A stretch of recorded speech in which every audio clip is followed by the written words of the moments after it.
Assalamualaikum warahmatullahi taala wabarakatuh. Salam sejahtera rakan-rakan Facebook yang saya raikan. Hari ini saya ingin berkongsi dengan tuan-tuan dan puan-puan, tapi tidaklah bermakna kami ini pandai sangat. Inilah yang boleh kami kongsikan. Ada orang, ada cara mereka bagaimana berkongsi dalam laman sosial ini.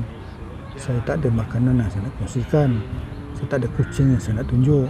Saya hanya memberi pandangan saya ketika ini.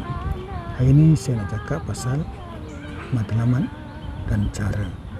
Kita akan melakukan apa juga, dan pada masa yang sama kita sentiasa memikirkan dan melaksanakan bagaimana untuk merealisasikan matlamat itu.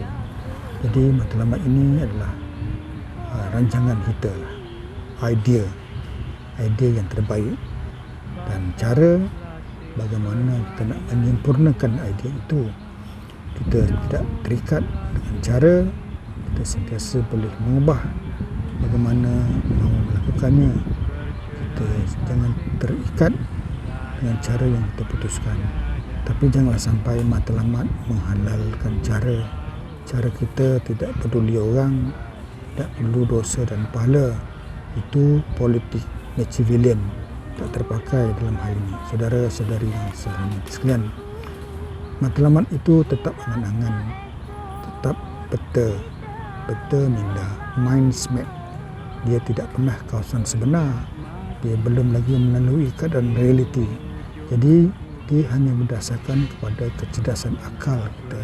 Kecerdasan akal, apa yang kita mahu, yang kita suka, yang kita tahu, dan berdasarkan ketajaman sensori, ketajaman mata dan telinga serta perasaan. Dia juga didorong oleh pengalaman dan kemahiran kita. Selalunya matlamat itu spesifik sifatnya. Dia boleh diukur magnitude dan skalanya. Janganlah sampai matlamat tak boleh diukur berjaya atau tidak. Matlamat yang terlalu umum, kemudian pastikan matlamat itu boleh dicapai dan realistik. Janganlah matlamat hidup kita nak sampai ke bulan. Dia boleh, tapi macam tak sesuai lah. Macam menteri nak buat kereta terbang kan. Ideanya ada, tapi macam bukan masanya lah. Jadi matlamat ini sebagai tanda aras lah pencapaian kita yang kita mahukan. Kalau berjayalah benchmark kita, berjayalah apa yang kita mahukan, dan dia tetap unjuran ciptaan minda. Jadi kalau satu ketika matlamat yang telah kita putuskan, kita rasa tidak setuju, ubahlah. Jangan terikat sangat. Ubah bagaimana matlamat itu sesuaikan atau batalkan je. Abort, senang kita kan, yang pening-pening kepala. Tapi kalau ada orang lain tak setuju, kawan-kawan sebaya tak setuju, kawan-kawan sepejabat, isteri tak setuju, raikanlah pandangan dia. Kalau sesuai ikut, tak sesuai abort, batalkan, habis cerita. Jangan susah sangat. Kedua, cara. Bagaimana kita nak memastikan matlamat kita tercapai. Cara ada suatu yang realiti, yang sebenar, bukan dalam kepala tapi yang di luar itu. Dia adalah territory, dia bukan maps. Maps will never a territory.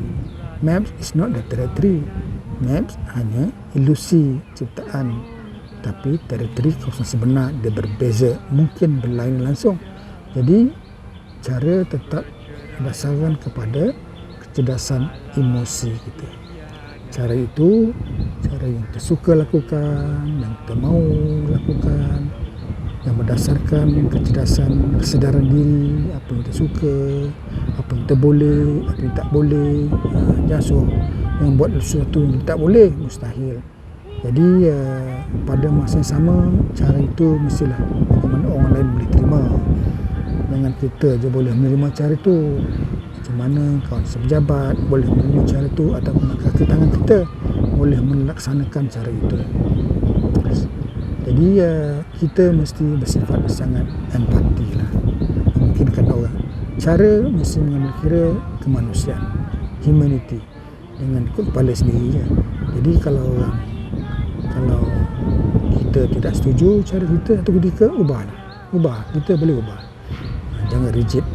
Dan kalau orang lain tak setuju, apatah lagi orang ada kepentingan, ahli keluarga, kasih pejabat, bos misalnya, atau rekan bawahan. Kalau mereka tak setuju, kita raikan. Janganlah bertegang sangat dengan cara kita tu. Sebab kita terlepas pandang perkara-perkara yang kita tak nampak. Jadi kita raikan. Kalau perlu ubah cara tu yang lebih sesuai. Apatah lagi yang mencadangkan orang yang melaksanakan, ubah. Atau susah-susah batalkan cara tu, buat cara baru. Jangan susah. Kita sentiasa terbuka. Jadi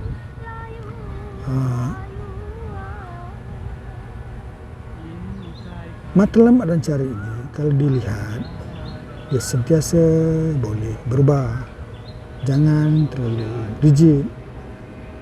Matlamat dan cara tidak pernah mutlak.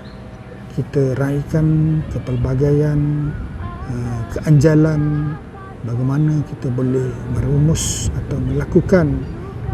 Tidak ada yang mutlak dalam dunia ini kecuali kehendak Tuhan. Jadi kita raikan juga apa juga alasan. Setuju atau tidak, tetap alasan, tetap andaian.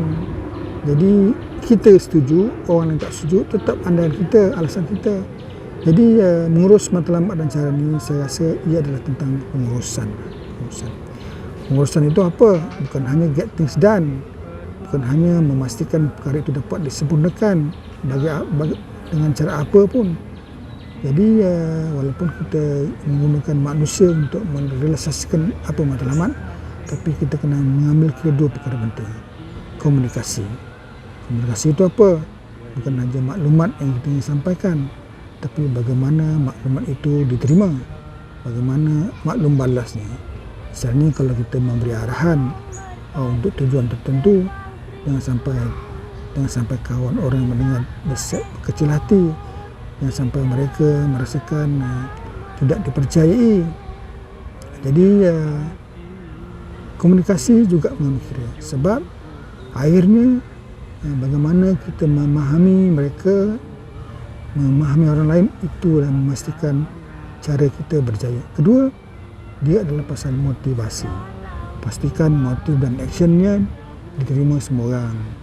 Dan kita dengan motif kita saja, apatah lagi dengan alasan kita, dengan action kita mesti memikirkan motif dan tindakan orang lain. Jadi kesimpulannya lah, cara itu menentukan matlamat kita tercapai, tapi matlamat itu perlu cara. Maka cara dan matlamat saling perlu memerlukan. Ia adalah satu sistem. Jangan sekali-kali kita menafikan cara, sebut apa kita nak je, lupa tentang bagaimana.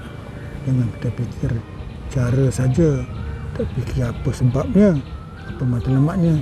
Lagilah tak senonoh.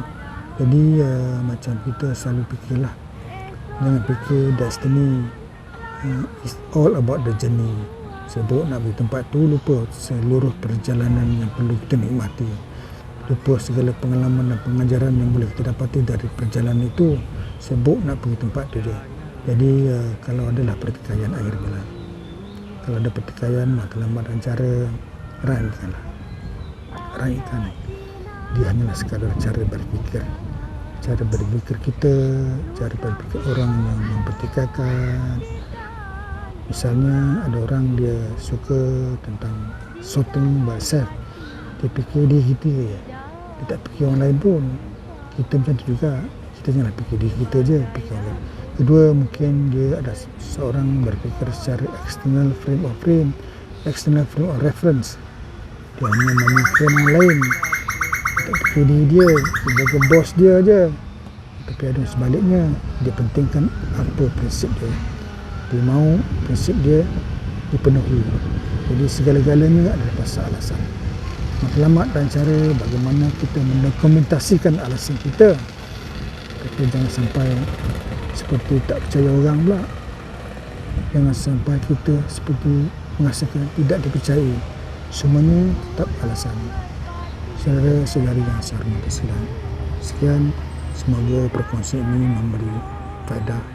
Sebelum itu saya ingin merakamkan dan mengucapkan kepada kawan-kawan yang terpalit dengan COVID-19 ini, semoga bertambah dengan ujian ini, Suhaimi Saibullah, Rizan Kasiran, Osmantai, dan adik saya sendiri Sariah Bujang dan Azmi Adam, semua anak-anaknya yang terpalit bertabahlah. Semoga Allah di sisi kamu dan dapat syafaat Allah. Sekian. Assalamualaikum. Penonton saya diam je, cakap apa-apa. Okay, Assalamualaikum.